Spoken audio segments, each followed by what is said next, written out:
kalau kita anak-anak muda sekarang kan kadang-kadang lebih fokus mereka dengan bisnis-bisnis yang memang agak mudah ya, dengan teknologi dan segala macam. Tapi kalau prospek yang lebih besar ada di sini sebetulnya. Jadi jangan malu buat kotor, jangan malu buat kelihatan di kampung, tapi ternyata potensinya lebih besar. Karena banyak juga teman-teman yang akhirnya mau ayo dong gue ikut kayak gitu. Untuk ya gitu. Itu sih.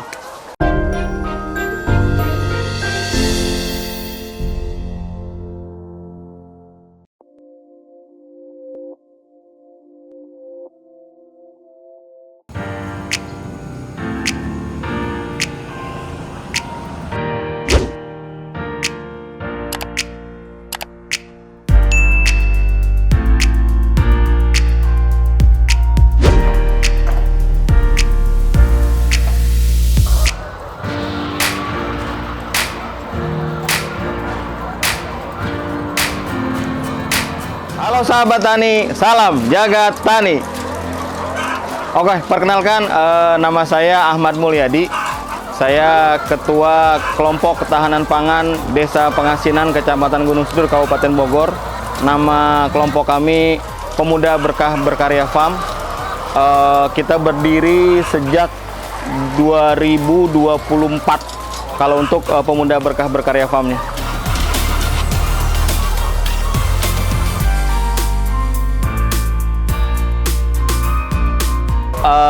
Agak lumayan panjang ya, sebetulnya lebih ke daripada sosial. Jadi kebetulan dari pemerintahan desa dan pemerintah kabupaten juga memiliki program ketahanan pangan. Lalu kami mengajukan kegiatan tersebut yang tujuannya sebelumnya kelompok ini adalah kelompok sosial, sehingga akhirnya kami mengajukan untuk program ketahanan pangan ini kami mengajukan dan disetujui untuk awalnya lebih kepada pengembangan pendidikan dan bantuan pendidikan anak-anak yatim yang kami kelola di lingkungan RW 06 di Desa Pengasinan. Jadi lebih ke awalnya sosial ya. Sosial kami mengajukan, lalu juga dari situ disetujui dan kami buka lahan usaha yang awalnya kami sudah belajar terlebih dahulu. Seperti itu sih.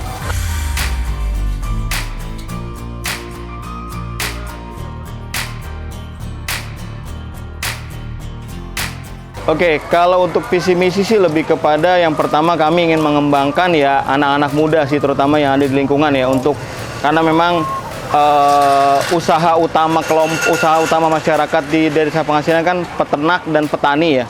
Jadi kami juga memberikan edukasi kepada pemuda, kepada anak muda ya harus juga suka dan mau, karena memang potensinya besar ya.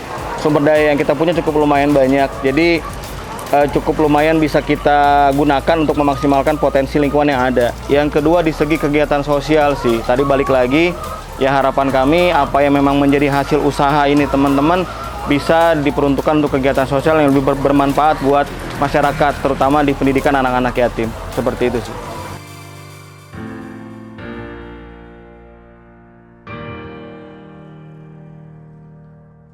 Oh, kalau untuk pemuda yang di sini ya kelompok kita ada 10 orang. Ada 10 orang kelompok, berdiri awalnya memang sama tadi, awalnya dari pengurus-pengurus kegiatan sosial, dari anak yatim, masjid dan segala macam.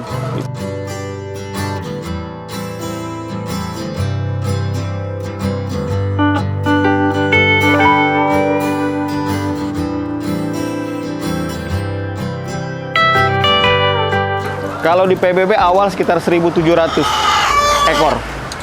Itu terdiri dari berapa kandang loh? Kalau untuk PBB sendiri masih satu kandang. Satu kandang kapasitas 1.700-an.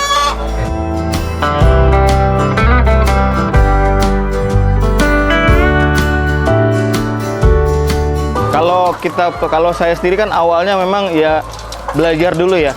Belajar dulu dengan yang lebih senior yang sudah jalan sudah lama. Dari segi perhitungan bisnis cukup sangat menjanjikan walaupun tidak maksimal.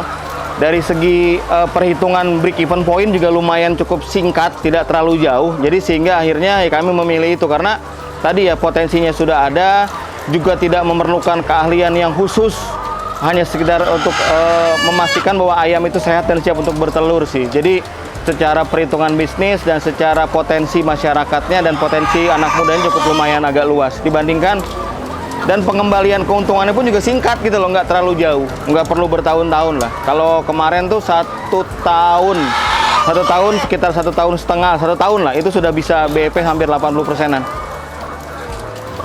Perputarannya cepat. Dan memang juga kalau telur kan menjadi kebutuhan utama ya saat ini ya. Jadi apa ya? Nggak ada matinya, nggak ada musimnya gitu loh. Karena banyak yang nyari. Banyak yang nyari gitu.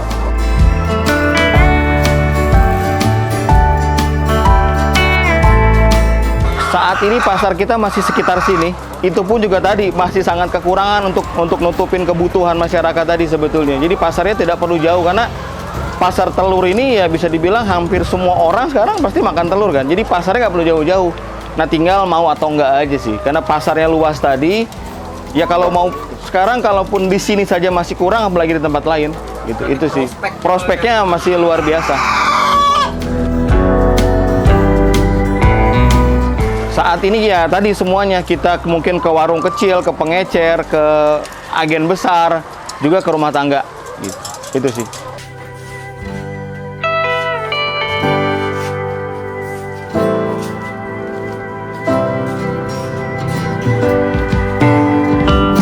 Kalau tantangan yang pertama pasti kondisi fisik ayam ya. Cuaca cukup sangat berpengaruh ketika musim panas atau ketika musim hujan cukup sangat berpengaruh. Yang kedua adalah virus atau penyakit sih. Tapi alhamdulillahnya juga terkait vaksin di sini biasanya sudah rutin dan memang sudah dijadwalkan. Jadi juga vaksin sangat berpengaruh ya.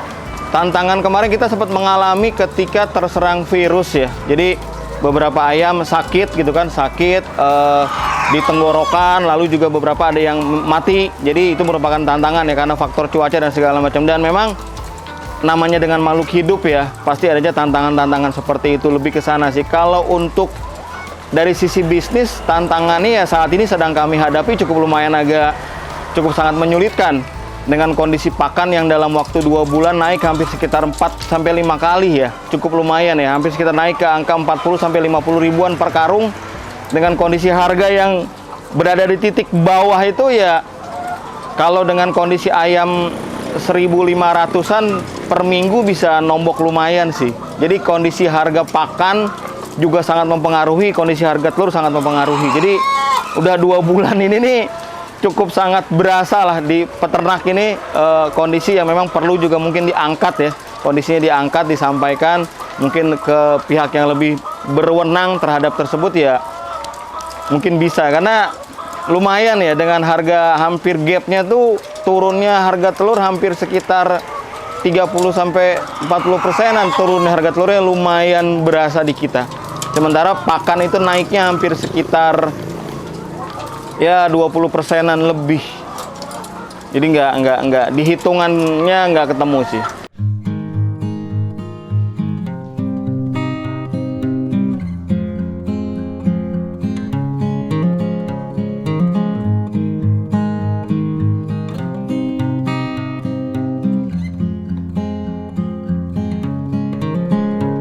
Terakhir telur titik terendah itu di 18.300 dengan harga pakan yang sudah naik hampir di angka 30% lebih.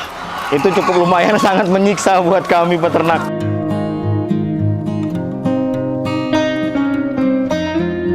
Kalau strategi khusus sih sebenarnya tidak ada ya. Biasanya sih kami coba lihat itu di kondisi kebutuhan makan. Dalam artian kalau dalam musim panas makan ayam ini kan tidak begitu banyak dan tidak begitu lahap seperti ketika musim normal atau musim hujan. Paling di situ sih. Tapi itu pun juga beresiko. Ya strategi kami ya paling cuma tetap bisa supply ke market supaya demand tidak hilang. Lalu yang kedua ya tetap menjaga kesehatan ayam tersebut sih. Dan paling juga untuk pengembangan penambahan populasi dan segala macam ya kami pikirkan, karena tadi dengan melihat kondisi finansial kelompok tadi ya, atau modal tadi awal tadi cukup besar gitu, itu yang cukup lumayan ya. Jadi kalau misalkan strategi khusus tidak ada, tapi lebih ke perawatan minimal supaya produksi tetap saja gitu, minimal produksinya stabil tetap dan bisa terus berproduksi sampai dengan masa akhir ayam sih, itu aja.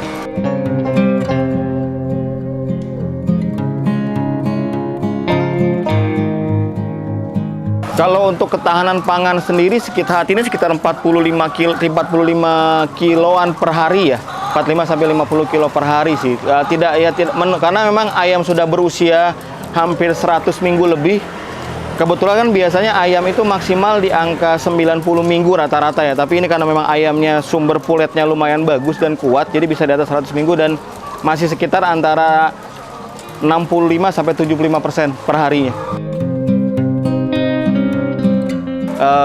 Kalau untuk peluang saya sendiri juga merasakan. Jadi saya dari ketahanan pangan coba belajar dan saya merasakan peluangnya cukup besar.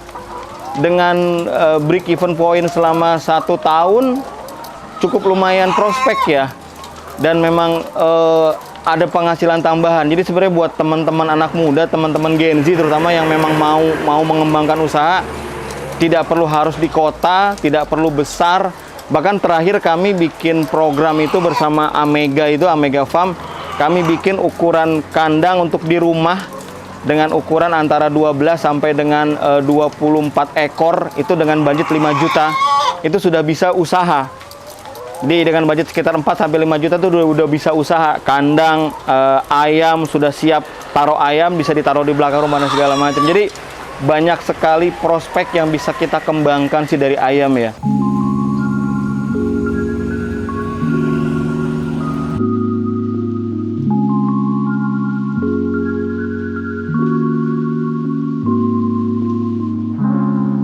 Ya, harapan kami dari pemerintah, pertama regulasi harga, yang kedua adalah terkait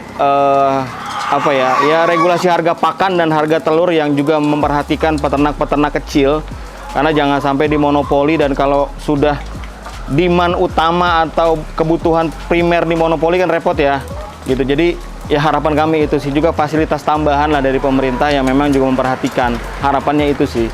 Kalau untuk prospeknya tadi sebalik lagi cukup lumayan besar ya. Saya yakin kalau anak-anak muda ngitung saja tergiur lah. Nggak harus besar. Mulai dari bisa 5 juta, 10 juta masih bisa untuk berbisnis.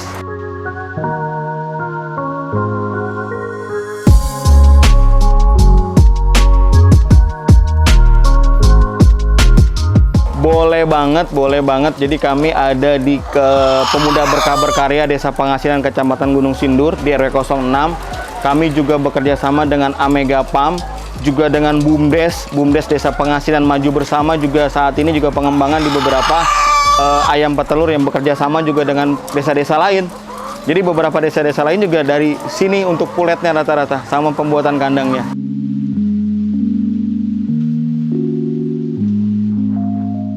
Jangan malu, jangan takut kotor sih, karena justru yang kotor yang begini tuh duitnya lumayan, gitu. Jadi nggak harus bisnis yang keren, terlihat keren dan segala macam, tapi ini punya potensi yang besar. Jadi tidak perlu juga memikirkan modal yang besar, dengan modal kecil pun bisa jalan, tinggal mau apa enggak sih. Jadi harapan saya tuh ke anak muda, pertama ya jangan malu buat berkembang. Justru di daerah-daerah seperti ini potensinya lebih besar dibanding di kota. Karena kalau di kota kan semua bisnisnya sama rata-rata ya. Tapi kalau di perkampungan, di pinggir kami yang di kampung ini masih cukup banyak potensi. Yang kedua, ya kalau anak muda ya minimal sosial lebih lancar lah. lebih peduli lah sama lingkungan, supaya ya tadi ya berkesinambungan. Karena dengan mengajak itu kan banyak impact lah yang kita dapatkan. Jangan lupa dengan sosialnya juga kalau sudah berhasil ataupun masih dalam proses. Karena itu tadi ya, kalau kita anak-anak muda sekarang kan kadang-kadang lebih fokus mereka dengan bisnis-bisnis yang memang agak mudah ya, dengan teknologi dan segala macam. Tapi kalau prospek yang lebih besar ada di sini sebetulnya. Jadi jangan malu buat kotor, jangan malu buat kelihatan di kampung, tapi ternyata potensinya lebih besar. Karena banyak juga teman-teman yang akhirnya mau ayo dong gue ikut kayak gitu. Untuk ya gitu. Itu sih.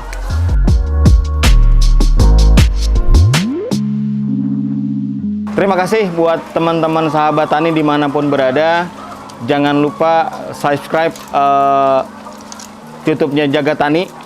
Di situ banyak banget yang bisa kita pelajari bareng-bareng.